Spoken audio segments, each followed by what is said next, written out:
Птицы Маныча, 24 апреля. Видео про птиц Маныча создано благодаря предложению Ольги Натальской и поддержке друзей канала на Бусти. 24 апреля, в наш предпоследний день пребывания в селе Дивное на севере Ставрополья, дары Маныча посыпались на нас, как из рога изобилия. Для того, чтобы впрок надышаться степным воздухом перед отъездом, мы встали уже в 5 утра. Первым делом поехали к норе Каменок-Плесуний, чтобы установить камеру наблюдения в режиме видеоловушки. Вот такая более или менее голая степь с низкой растительностью. Это биотоп Каменки-Плесуньи. Вон он там вдалеке сидит, наверное, не видно, конечно, но у нее там нора, которую она нашла и которую она охраняет, поскольку планируется там, видимо, гнездование. Либо оно уже там состоялось. Пока не ясно, поскольку вчера камера не работала. Попробуем сегодня заново поставить и понаблюдать, что будет происходить. Хохлатый жаворонок с тревогой наблюдал, как мы возимся в его владениях. Впрочем, он тревожился напрасно, его гнездо мы так и не нашли. А вот у норы Каменки камера на этот раз отработала на отлично и вскоре после установки запечатлела первые беспокойные подлеты Каменки-Плесуньи. Наконец птичка зашла в нору и осталась там надолго. Вероятно, это была самка, и она либо уже насиживает полную кладку, либо откладывала очередное яйцо. Норы в степи – это как дупла в лесу, никогда не остаются без внимания птиц. Так что в гости к Каменке прилетал удод. К счастью для хозяйки норы, удоду не понравилась новая система видеонаблюдения, установленная у подъезда, и он оставил Каменку в покое.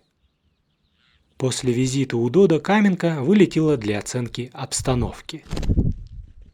И скоро опять вернулась в нору.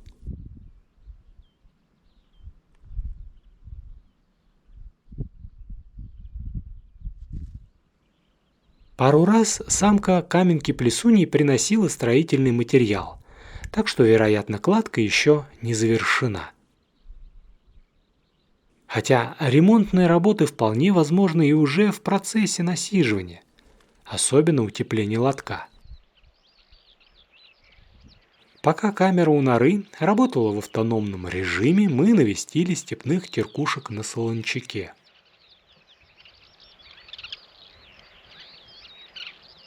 Теркушки, как и вчера, кружили над облюбованным пятачком полуголой земли. Возможно, они все-таки устроятся здесь на гнездование. Теркушки на этот раз улетели почти сразу, как мы подъехали.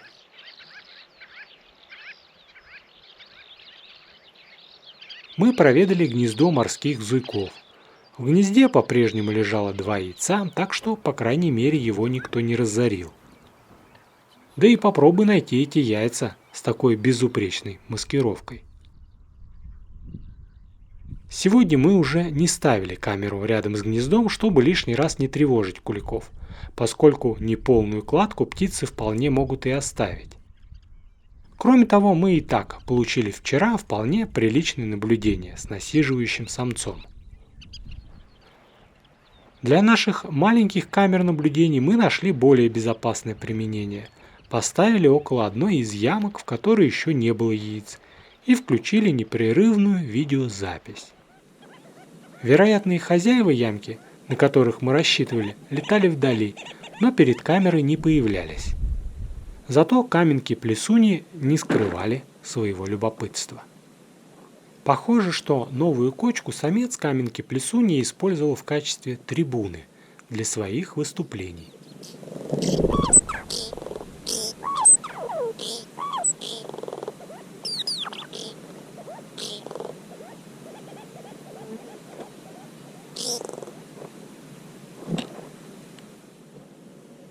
Ходулочник тоже прогулялся проведать необычный объект. но оказался не то более деликатным, не то более трусливым. Впрочем, наблюдение у гнезд ходулочников в предыдущие дни показало, что отношение этих куликов к новым объектам очень сильно зависит от индивидуальных особенностей.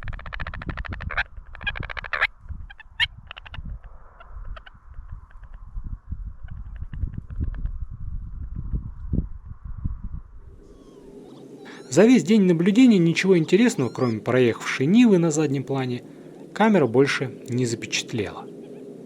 Кроме пустых ямок попадались и гнезда с яйцами.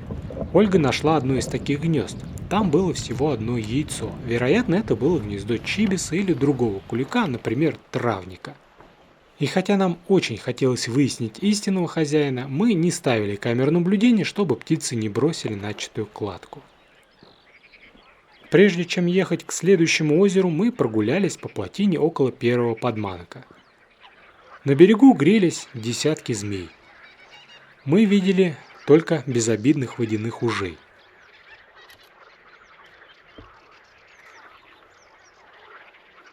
Ужи нехотя уползали от нас в воду, лягушки всякий раз тоже бросались в рассыпную, едва замечали суету на берегу.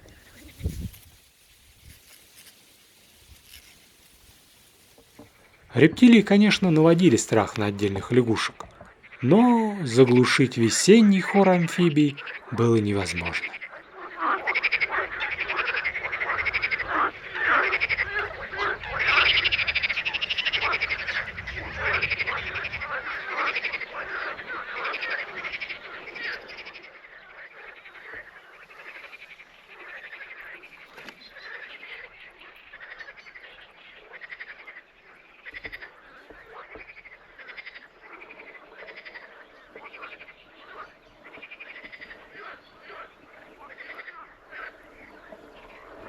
По соседству с шумными земноводными и коварными присмыкающимися как-то умудрилась ужиться землеройка размером с большой палец руки.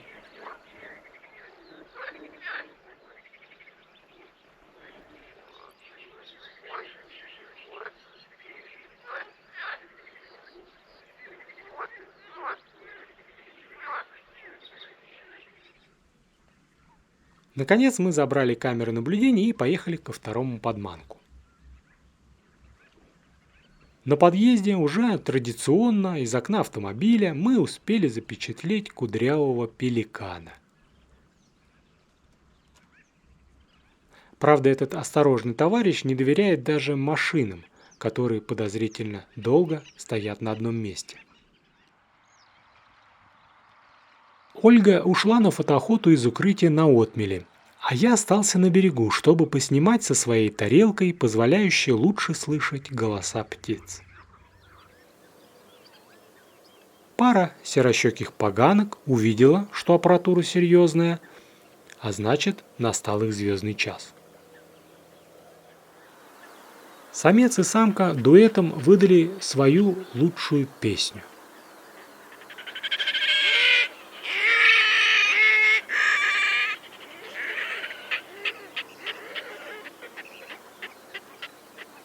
Даже лягушки притихли от стонов поганок.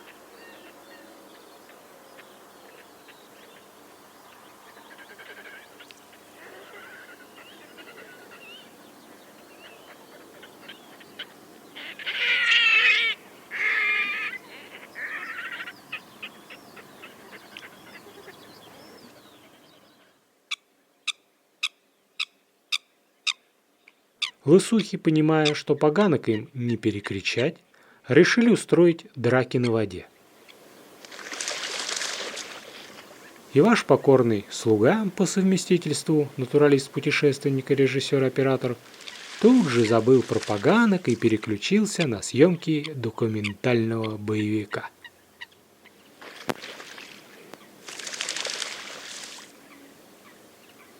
За всем этим спектаклем болотный лунь наблюдал свысока, высматривая, не оставил ли кто-то в этой суете свое гнездо без присмотра. И, как мы знаем из предыдущих репортажей, некоторые водоплавающие уже поплатились своим потомством, заставленное без присмотра гнездо.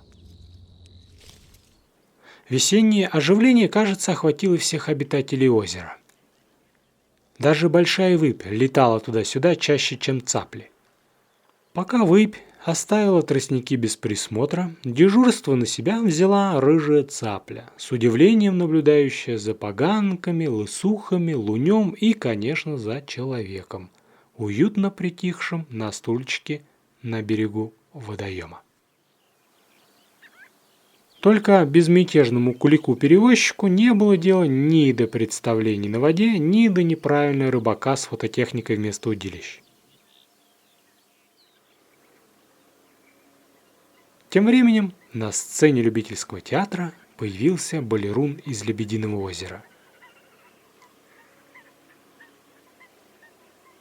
Сварливые лысухи склонили головы перед белым великаном. Лебедь-шипун начал свое представление с шумного забега, чтобы никто не пропустил его любовную серенаду.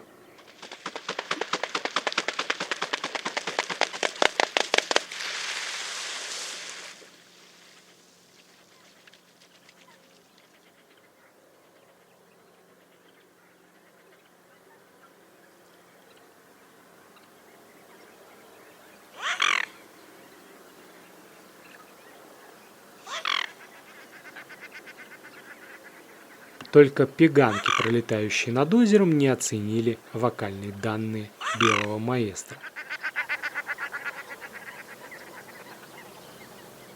Посмеявшись, утки сели на воду.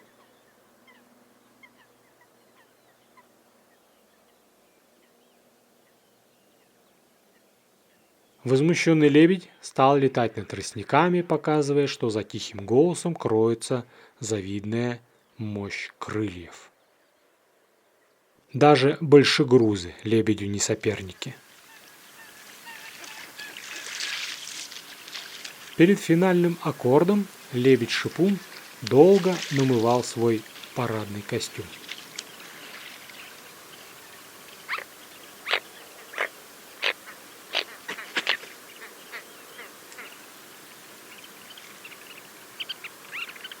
Лысуха понимала, что песню пернатого великана иначе как хрюканьем не назовешь, но в лицо лебедю сказать так и не решилась. Над тростниками продолжал кружить болотный лунь.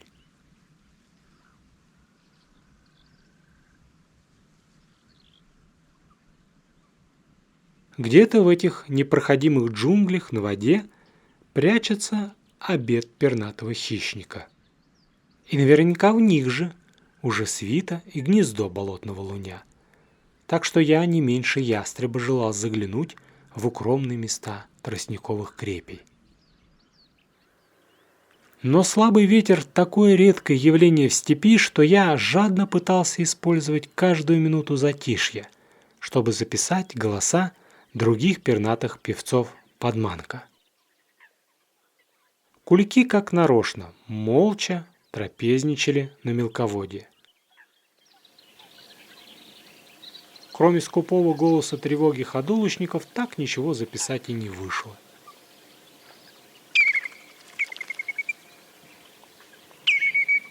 Тревожно крякали красноголовые нырки, то ли переживая из-за луня, то ли из-за рыбаков на лодке.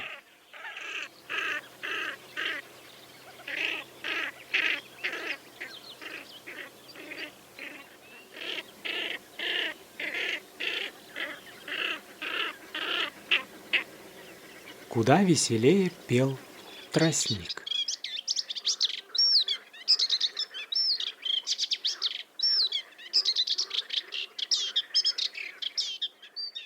Сам певец, самец тонкоклювой камышовки, на глаза не хотел показываться, а все больше пел под прикрытием из метелок тростника.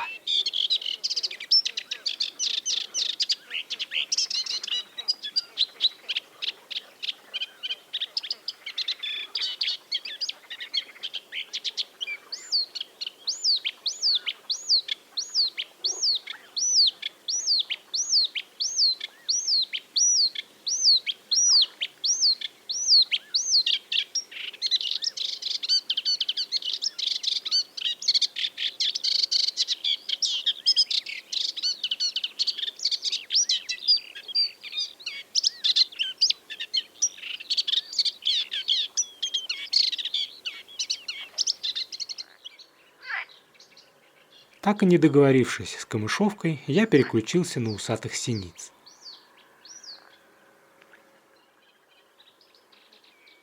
Самец усатой синицы, как по заказу, позировал на границе тростника. Тарелка мешала маневренности, поэтому я снял ее, чтобы успевать удерживать в кадре непоседливых синиц. В конце концов, на голос пришельца из динамика прилетели два самца. Видимо, соседи, которые хорошо друг друга знали. Между ними никаких разногласий я не наблюдал. Но голос третьего самца, видимо, не давал им покоя. Мне же не давала покоя мысль, что раз на голос вылетают только самцы без самок, то велика вероятность, что их супруги где-то в гуще тростников сидят на яйцах или греют птенцов. По крайней мере, именно здесь велики шансы найти их гнездо или хотя бы слетков. Но других усатых синиц, кроме самцов, не наблюдалось, а из мелких птичек отметился лишь самец черноголовой трясогузки. Во второй половине дня я не выдержал, убрал фототехнику в машину, а из багажника достал вейдерсы с ботинками. Их мне подарил Антон Поспелов, автор канала про нахлыст и снаряжение для рыбалки. В предыдущие дни я уже оценил комфорт прогулок по мелководью в таком костюме, поэтому в очередной раз мысленно поблагодарил Антона за эту ценную экипировку. Едва я зашел в тростники, как нашел первое гнездо лысухи. В нем было 3 яйца, одно из которых наклюнулось, и из дырочки было слышно писк птенца.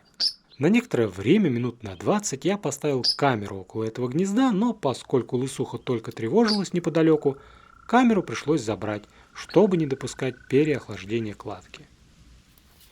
Брел я и нашел очередное гнездо лысухи с 4 яйцами, и в нем лежал прямо поверх яиц водяной уж.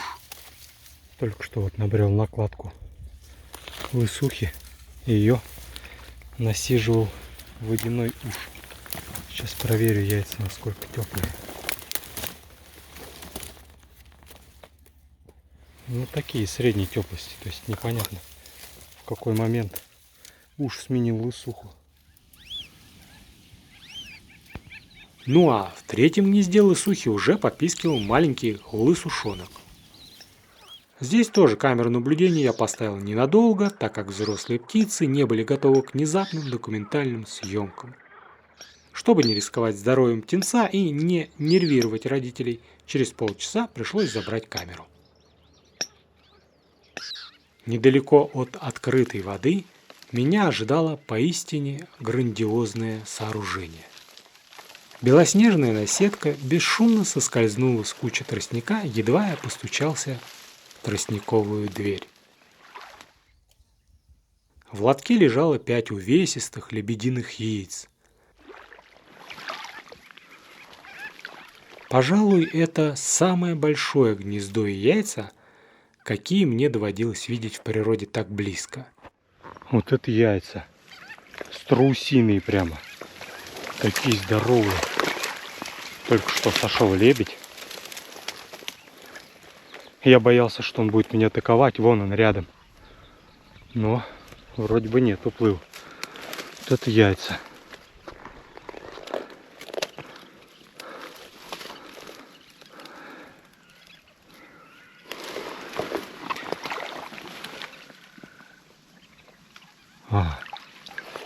Тонут. Значит, еще насиживают. Лебеди на этом озере оказались очень осторожными птицами, поэтому даже не возвращались в тростники, пока я продолжал обследовать другие заросли вдоль берега. Так что и в кадре установленной камеры они не появлялись. Уходя от гнезда лебедя, я наткнулся на гнездо какой-то поганки, не то большой, не то серощекой. Кладка состояла из 4 коричневых яиц, уже немного насиженных. Когда чомги уходят с гнезда, они заботливо прикрывают яйца тиной и другим материалом гнезда с целью маскировки. После осмотра содержимого мы тоже прячем сокровища этих удивительных птиц. Между прочим, о жизни чомк и других представителей отряда поганкообразных я уже рассказывал на канале в большом фильме «Танго поганок России». А вот о гнездовой жизни болотного луня, да и вообще хищных птиц у меня пока нет материала для полноценного фильма. И щедрая тростника подманка, словно подшучивая над нашим скорым отъездом, вывели меня как раз на гнездо болотного луня. Кладка из 5 белых яиц уже завершена, но так же, как и лебедь, лунь не отваживался вернуться в гнездо, пока я продолжал изучать тростниковые заросли поблизости. Далее я пошел на периферию тростников, ближе к центру водоема. Методично, кустик за кустиком, я осматривал пучки тростников. Наконец я заметил осторожную самку усатой синицы, которая с подозрением смотрела на меня. В предвкушении я смотрел ближайший плотный чистокол из стеблей тростника и нашел гнездо с птенчиками. По характерным пятнышкам в зеве птенцов я сразу понял, что это и есть гнездо усатой синицы. Много лет кряду я пытался найти гнездо этих птиц в тростниках на юге Рязанской области, но у меня не было точного понимания гнездового биотопа, поэтому даже старые гнезда мне не попадались. И вот озеро в бассейне Маныча открыло передо мной еще одну тайну природы. Понимая, что у меня в запасе осталось меньше суток, я сразу установил над гнездом маленькую камеру, а сам поспешил на берег, чтобы собрать дальнобойную технику для съемки усатых синиц у гнезда. Скоро я вернулся в топ с тяжелой камерой на плече и со штативом, обутым в водозащитные чехлы. Телеобъектив позволил стать достаточно далеко от гнезда. Пока я настраивался, усатые синицы уже успели несколько раз подлететь и покормить птенцов. Правда, при мне кормила только самка.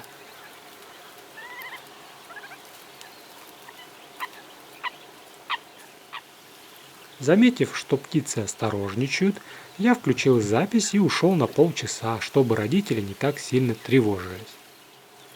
Эта нехитрая тактика отлично сработала. Едва я скрылся из поля зрения синиц, как они продолжили кормление птенцов в обычном режиме.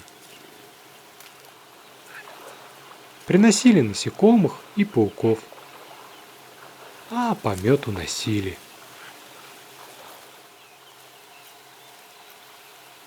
Через 10 минут самец уже присоединился к самке и долго подчивал спиногрызов пучком беспозвоночных, собранных в щедром тростниковом лесу мелководья.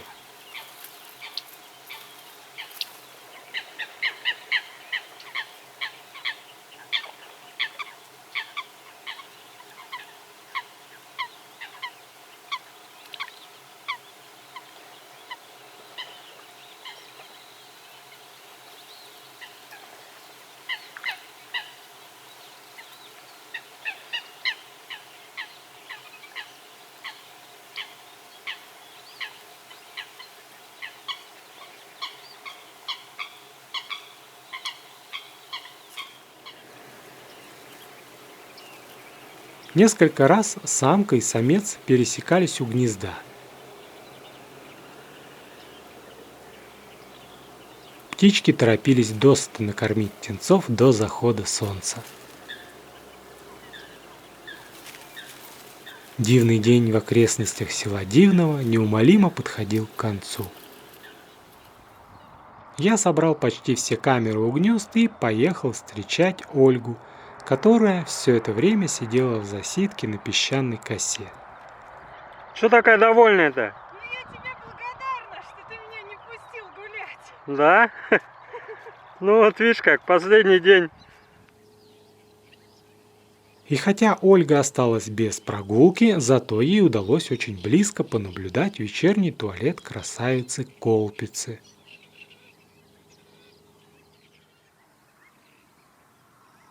На мелководье были и другие птицы, но их Ольга в основном фотографировала, так что завтра утром я решил и сам испытать удачу на этой же косе и поснимать из своей небольшой палатки.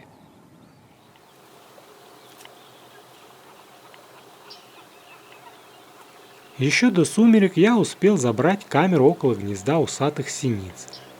С помощью тростника восстановил маскировку гнезда. Вот я специально закрыл все, что я разрушил, чтобы все было так же, как и до меня.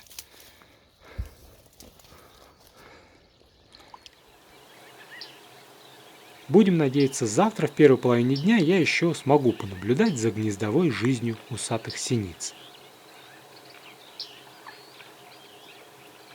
На обратном пути ночь застала нас у первого подманка, так что мы смогли проверить, как выглядят яйца куликов в свете ультрафиолетового фонарика. В принципе, если примерно понимать, где искать, действительно можно обнаружить яйца, благодаря тому, что издали они выглядят как четкие черные овалы. Если поднести фонарик ближе, то яйца приобретают красивый розовый оттенок. А вот зайцев, вышедших на ночную трапезу, мы уже высвечивали обычным поисковым фонарем. Ольга помогала мне с освещением, а я пытался удержать в кадре косого. Но завтра нам опять рано вставать, так что мы решили приберечь силы на последние полдня съемок и дорогу. Да и заяц в конце концов убежал от нас в кусты. Друзья, спасибо, что прожили этот дивный день вместе с нами. Впереди остался небольшой финальный репортаж нашего приключения, случившегося благодаря поддержке и неравнодушию постоянных зрителей канала. С вами были птицы и зайцы бассейна Маныча, Ольга Натальская и Василий Вишневский. Всем пока, всем добра.